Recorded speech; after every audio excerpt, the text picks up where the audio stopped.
бір шенеунік жаңағы чат GPT дегенге өзінің материалдарын салып отыр. Сондағы оның мақсаты бастығым тезірек басымнан сипаса екен. Міне берген тапсырманы мен тез орындайын. Ана милерінің қатпарын қозғалысы келмейді.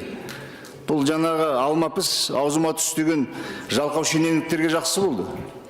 Бұл материал салып, ал енді ол GPT-дің ар жағында кім бенефициар?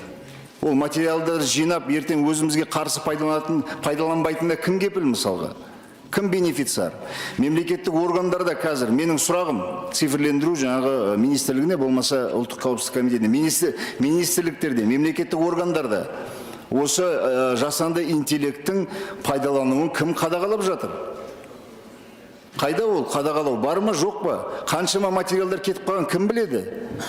Ертең соның бәрін өзімізге қарсы пайдаланбай қойсын. Бірақ Қазақстанның қандай проблемалардың бар екенін білген басқа мемлекеттер, басқа бенефициарлар бізді айналып өтеді.